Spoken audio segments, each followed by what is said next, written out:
Tune into KPBS podcasts where San Diego's voices come alive.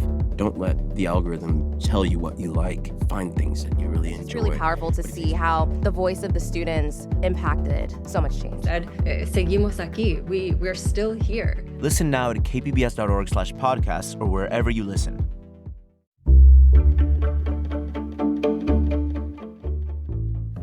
Good morning, I'm Lawrence K. Jackson. It's Tuesday, April 14th. What factors contributed to last year being the deadliest year ever for ICE detention centers? More on that next, but first, the headlines.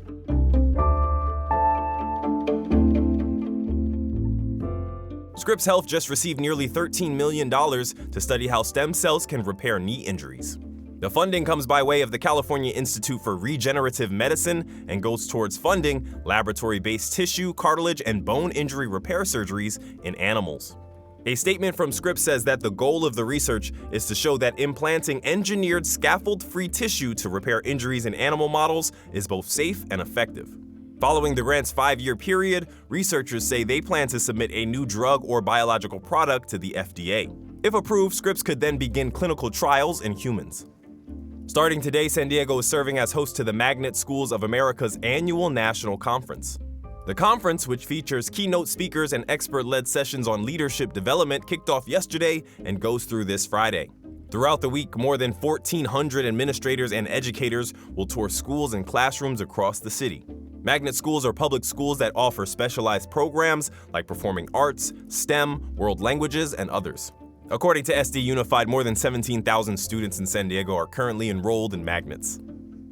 Last week, your San Diego Padres debuted their new City Connect 2.0 jerseys.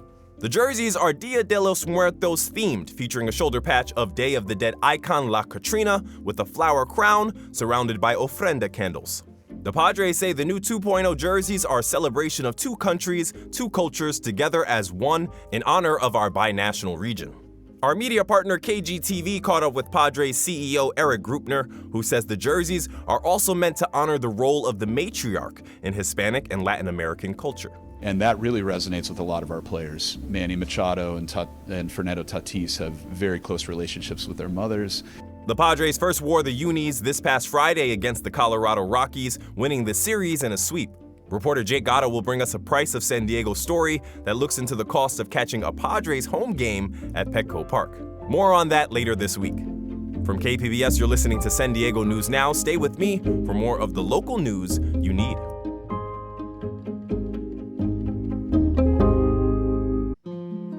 Hola, friends. In this episode of Port of Entry, we explore the efforts that made Assembly Bill 91 a reality. A state bill that offers students south of the border a chance at affordable education in California.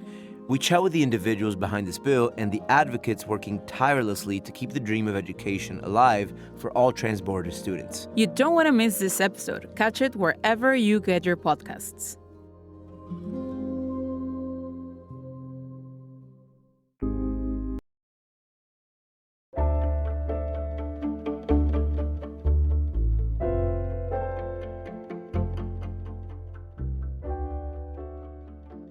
Federal records show 2025 was the deadliest year on record at ICE detention centers, with 33 people dying in custody.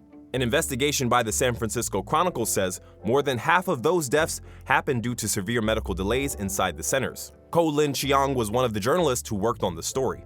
On Monday, she told KPBS Midday Edition that the Chronicle obtained medical records in the cases and sent them to doctors for analysis. The doctors found and raised alarm bells about numerous cases where people did not receive medical care they should have received, where they did not get 911 call when they should have, when they received misdiagnoses. You can listen to the full conversation on KPBS Midday Edition, wherever you get your podcasts. Another byproduct of the Trump administration's immigration crackdown is a big increase in the number of deportation flights. Reporter Gustavo Solis says more and more of those flights are coming from San Diego's military airports, like Marine Corps Air Station Miramar. If you live in Miramar, you're probably familiar with this sound.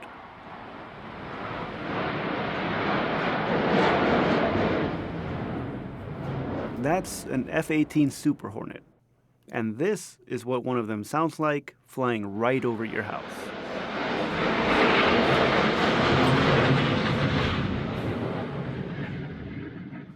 David Kennedy has lived under the flight path for more than a decade.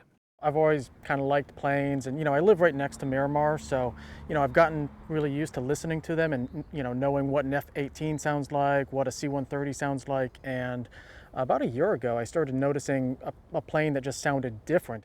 That different sound wasn't a hypersonic jet or some new top-secret military prototype. It sounded like a regular commercial airplane, the kind you'd hear at San Diego International Airport. So I started looking out my window and, just saw these commercial flights. And he did a little digging.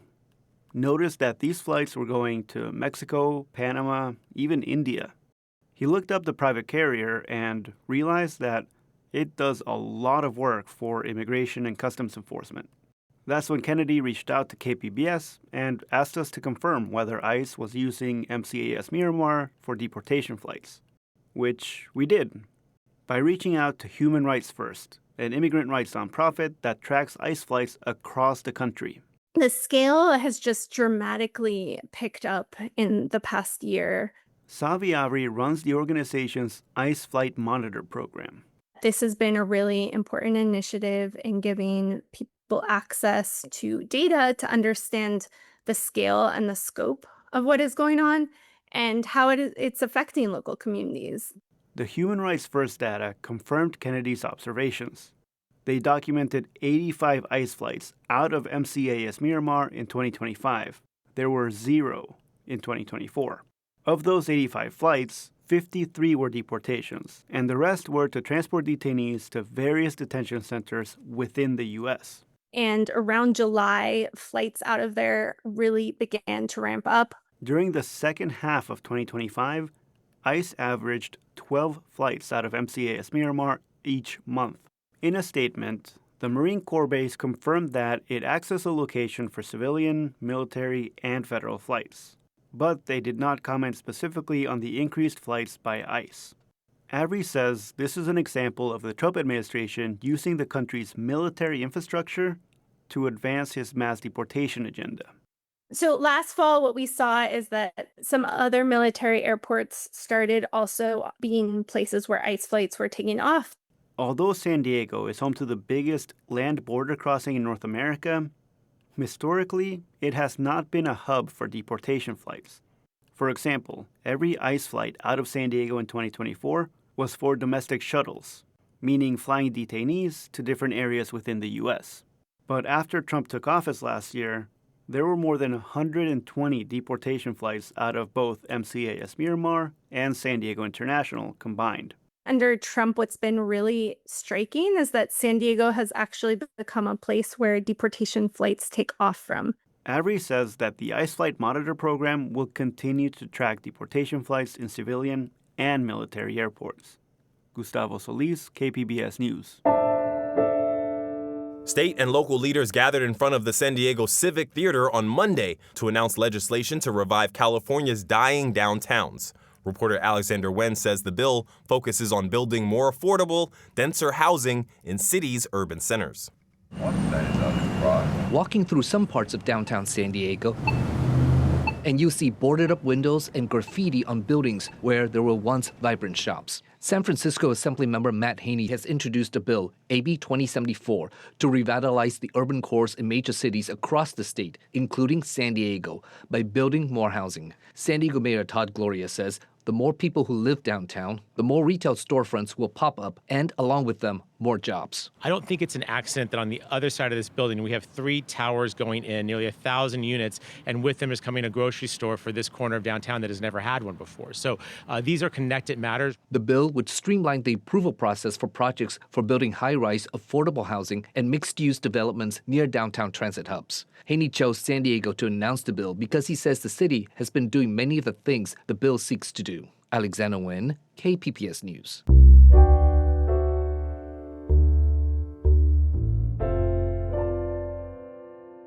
Health reporter Heidi DeMarco says that conversations about death are moving into more social settings. She brings us this story of one local group making the topic and conversation less intimidating by hosting them at a bar.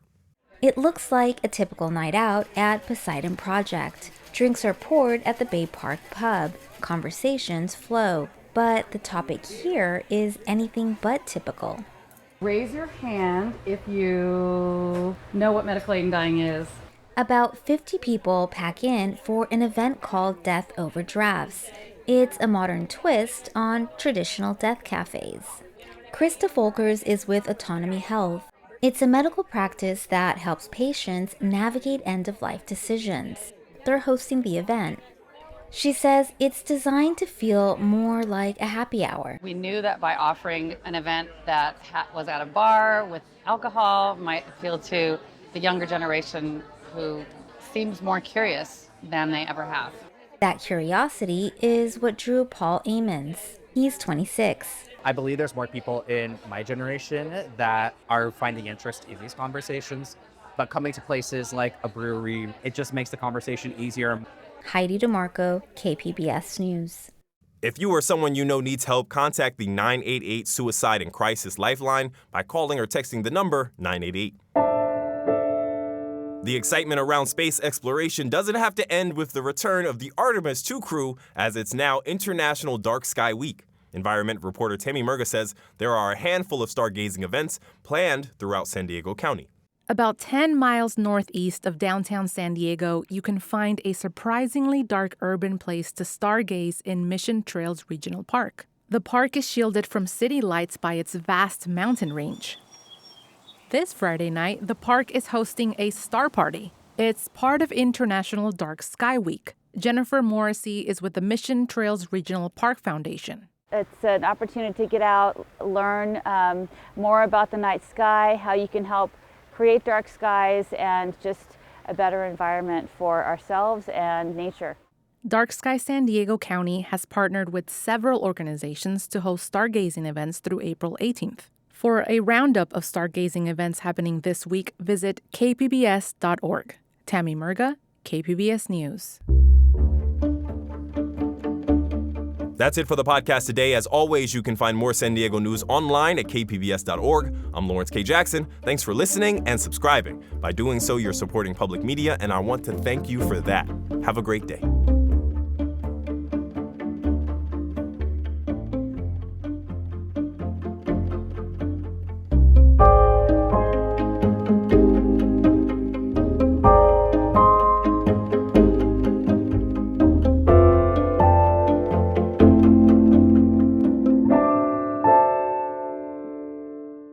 KPBS has partnered with StoryCorps for the One Small Step program. We invite you to sign up to have a conversation with a person that may have different views, so you may talk, not about politics, but to understand each other better. Sign up at kpbs.org/onesmallstep.